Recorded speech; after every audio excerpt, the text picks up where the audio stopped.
À Nice, son arrivée place Masséna ne passe pas inaperçue. Tous les jours ou presque, Steve Vilamassone installe son piano dans la rue. Il faut jouer des muscles avant de pouvoir jouer des notes de musique, car il n'a toujours pas de local pour son piano. Un instrument qu'il manipule avec précaution, mais qui est soumis à rude épreuve. Si on veut jouer du piano dans la rue, c'est obligatoirement sacrifier un piano. Hein. Ah carrément? Ah bah oui, oui. Il vit la liste entière de ce qu'il ne doit pas vivre. Ah oui? Donc oui, oui, bien sûr. Hein. Vibration, changement de température. Toujours sans partition, Steve a l'habitude de jouer ses propres compositions. À chaque fois, ses performances attirent des curieux. Un cercle se forme.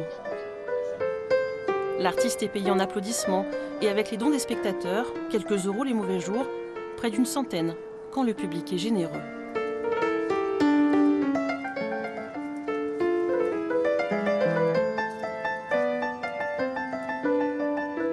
C'est très beau, franchement, c'est très émouvant. Enfin, nous, on aime beaucoup le piano, ça fait plaisir de voir quelqu'un qui joue avec passion, c'est très beau.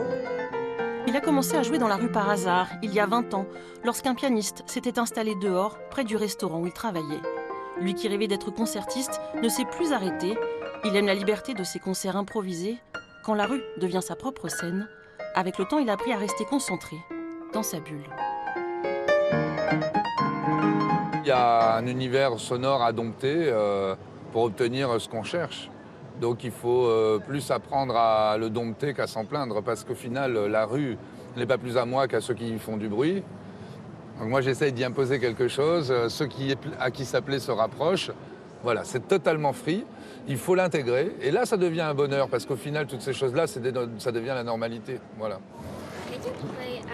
Vous pouvez jouer la musique Pirates des Caraïbes avec Jacques Sparrow? Non, désolé, je ne la connais pas. Je joue mes propres compositions dans le style classique, mais je vais jouer du Chopin pour vous.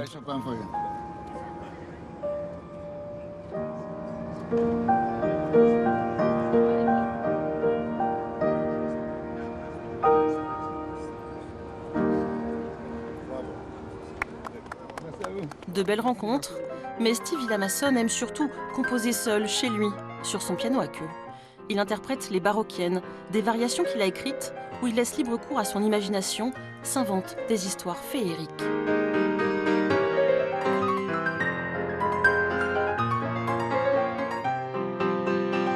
C'est complètement fantastique. Là, on est dans le Seigneur des Anneaux. Je suis sur le dos d'un dragon géant. On va conquérir je ne sais pas quel royaume. Voilà, c'est vraiment un truc un peu dans le genre. Et puis, vous avez entendu un extrait, mais il y a tout un tas de développements, puisqu'il s'agit de 24 variations.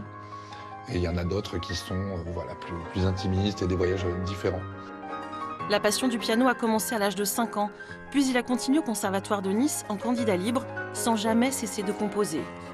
Sur la longue route de l'apprentissage, il croise un professeur qui l'encourage dans cette voie. Mais c'est son motif de vie, je pense, la musique. Et puis c'est quelque chose qui lui permet de s'exprimer, comme il pourrait peut-être pas le faire par des mots, bien qu'il les parle très bien. Hein, mais je pense que la musique lui permet de s'exprimer et de faire voir qui il est au fond de lui-même, sans parler, en articulant les doigts et son âme à travers le clavier. Aujourd'hui, on joue ses œuvres. Steve Vilamassone est programmé dans les festivals. Une belle reconnaissance pour celui qui a décidé de consacrer toute sa vie à la musique.